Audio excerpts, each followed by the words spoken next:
Hi, everybody. Welcome to the Nationwide Spotlight live chat presented by Nationwide Insurance right here on NASCAR.com.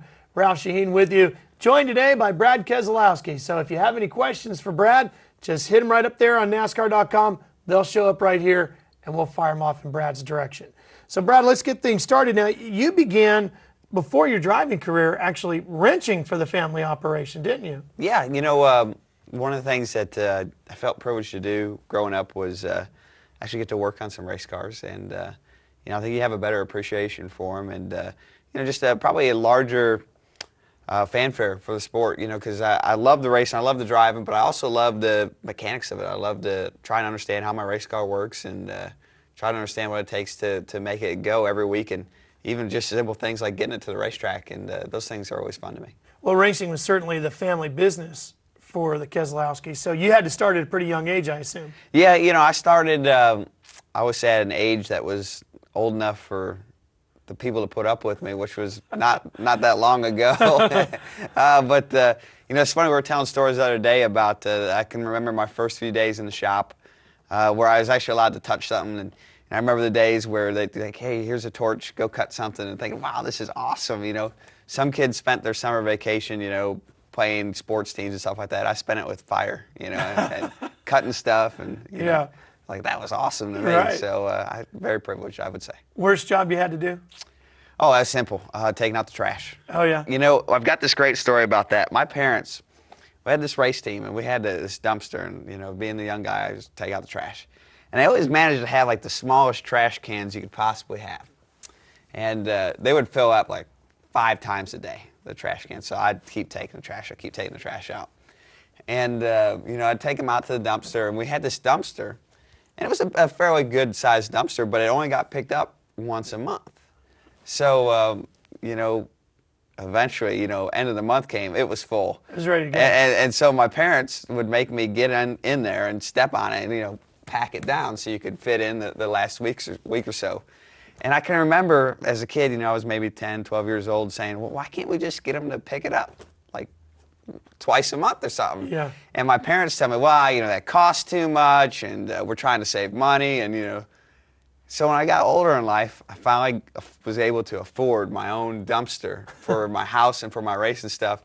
And I can remember the phone call that I had with the garbage company where I told them, I want them to pick it up once a month, and they answered back, well, it's only like $5 more to have it picked up twice a month. I'm like, ah. My parents made me go through that, like literally in the trash, like jumping on it, got all the stuff around. Of course, all the guys on the race team always chewed, tobacco, so you'd get out with it on your shoes and so forth. So that was by far. We're bordering on too much information. Yeah, right that was by far the yeah. worst part, but that was the humble beginning. Okay, all right. So you started out at the bottom. Literally in the trash can, yes. Yeah. Well, let's see if you can not finish there, right? All right, well, we got some questions popping up already from the folks who have tuned in on NASCAR.com.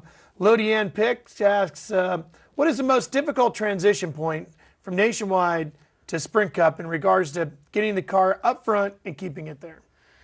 There's a lot of different things. I think the biggest difference between Sprint Cup and Nationwide is the competition. The competition. There's so much depth through the field, and it's a pretty good question. I actually get asked that a lot. But there's so much depth through the field. You look at a lot of the same drivers too. Kyle Busch, Carl Edwards, Kevin Harvick. They all race in the Nationwide Series too. But there's so much depth around, and for us, the biggest thing at Penske Racing is just trying to get the Cup program on track. And we've made large gains this year, and it might not show in our point standings position, but I think if you look at, some other, telling signs like our average running position, qualifying positions, we're really a lot better team this year. So I'm pretty excited about it. I think over the last few weeks we had some very strong runs, and just ready to capitalize them and get the finishes. I think the All-Star weekend we had last week, awesome car there, and we had a brake issue and lost 7 laps on pit road, got 6 of them back. And, probably had a car that could have ran in the top 5, but just never got the opportunity to show it. So, I think the biggest thing is it's harder to kind of execute the weekend because there's more competition. And if you're off just a little bit, you're what would be a 5th place day on the Nationwide side, where you're off just a little bit, is a 15th place day on the Cup side. So, it's difficult. Yeah, that is tough. Senior Johnson asks, have you talked with Carl, I'm assuming Carl Edwards, about your issues with him at Dover? Well, I guess that would be how you define talked. Have we like spoke one-on-one? Yeah, we did. I saw him before the driver intros at Charlotte race, and he told me that he felt bad for me and other guys that got caught up in the wreck, and that he didn't mean to cause it. And I told him I believed him, and I appreciate him saying that. So it doesn't really change how I felt about it, but it was still a nice thing for him to do. Yeah, it's really tough, isn't it? Because like in some sports, if you're playing in the NFL, if you have an issue with a player on the other side of the line, you might not see that guy again all year. Yeah. Maybe another year before your schedules match up. Here, you're seeing these guys Yes. every week. Yes, you do, and it is interesting, and we always seem to always find each other on the racetrack. But we talked for what that's worth. Yeah. I still feel the same way about what happened, and I guess that's for another day. All right, Three Dales Senior Fan 3 wants to know, what was the first thing that you ever raced? First thing I ever raced was organized race. So this is tricky. It's a family show. Well, I have family comments. This is all family oriented. Okay. Because technically, backyard go-karts, you get like 3 or 4 kids that had them, and right. So it wasn't necessarily a rental car or something. yeah, like that. yeah, exactly. No, no, Okay, we would that's never right, do family that. show. All right. Never do that. All right. Avis has nothing to worry about. Okay. But Noah. if you believe that, there's oceanfront property in Arizona I've got for sale if you want to buy it, Ralph. But I raced quarter midgets was the first thing I really officially raced. Okay. And that was a lot of fun. I enjoyed it. Won some races there and kind of moved up to the levels. But that was fun just racing with other kids. I was probably about 13, 14 years old, and it was just a cool way to get started. Yeah. Don't forget, if you got a question for Brad Keselowski, hit us up on NASCAR.com here in our nationwide live chat, and we'll get it out just like we're going to do for Shannon Sylvie here, who asks, is there any difference running the Dodge setups versus the Chevy setups that you used to run?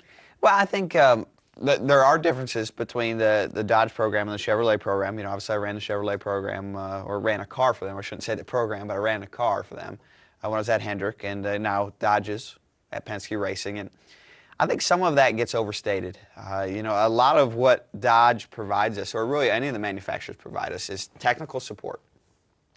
So think of it more like we have what's called a 7-post, which is this machine that bounces the car up and down. Most violent thing I've ever seen. It's very violent looking. And what it does, it kind of maps out the grip and the tires. And you change different things on your car, and you kind of dyno it, is what it would be, a 7-post dyno of sort, and it would measure the grip again. So they offer help with things like that, and they offer design help, obviously, with things like the engine block, cylinder heads, so forth. And then there's also some more technical help with, statistical analysis and things of that nature. But as far as actual setups are concerned, that's really not a Dodge or Chevrolet piece. That's more of a team-oriented piece and a driver piece. So, those things kind of come down more to the teams executing and understanding what they need, understanding the tire data, things of that nature. Where really the manufacturer piece comes into, those other areas. So I think if you look at it, we say right now, I think obviously everyone would really agree with this, that the Fords are probably ahead right now. And there's a reason that we say the Fords are ahead, not Roush, because Ford has came out with this new engine that makes really good power and is really light. And so it operates kind of in a better band, so to speak. So that's one of the few times you'll see where an actual manufacturer has an advantage. But usually NASCAR does a good job of keeping everybody in line. Yeah. Jenny Hall-Hess asks, what is your favorite track and why? Any track you run good at or win at. You try not to make it any more complicated than that. I try not to have favorites tracks, because you have favorite tracks and you have tracks you don't like. And, I think you kind of lose some mental edge when you perceive it that way. Yeah. Well, apparently you had a good time in Daytona, because Dean B. 1963 says, will you tell Brad, thanks for the fun time at Ocean Walk in Daytona this year. The guitar was very cool. I was definitely at all those places and had a lot of fun. And I believe I know what he's talking about. I signed some guitars at one of the appearances with Miller Lite. Oh, okay. Which was a lot of fun, from what I can remember. Did they give them away after? I can't remember exactly what happened. I signed a couple of Miller Lite guitars, which have their own guitar. Yeah. I'm surprised I even remember this.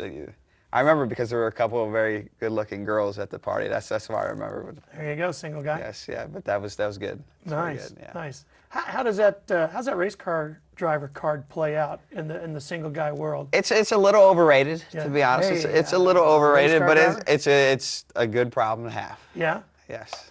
You get recognized? Do the women come to you, or is it a lot of times where there's got to be occasions where maybe Yeah. the woman doesn't know you? And You she know- says, so, oh, yeah, what do you absolutely, do? absolutely. A race car driver. I like to say I have the perfect amount of fame, just enough to make a good living, and then enough to be able to go to Target or wherever and go grocery shopping and be left alone. So, Okay. no complaints. Yeah. I got all a right. Target plug-in. They're not even my sponsor. I just like going there. Yeah. Chip Ganassi appreciates that. Yeah.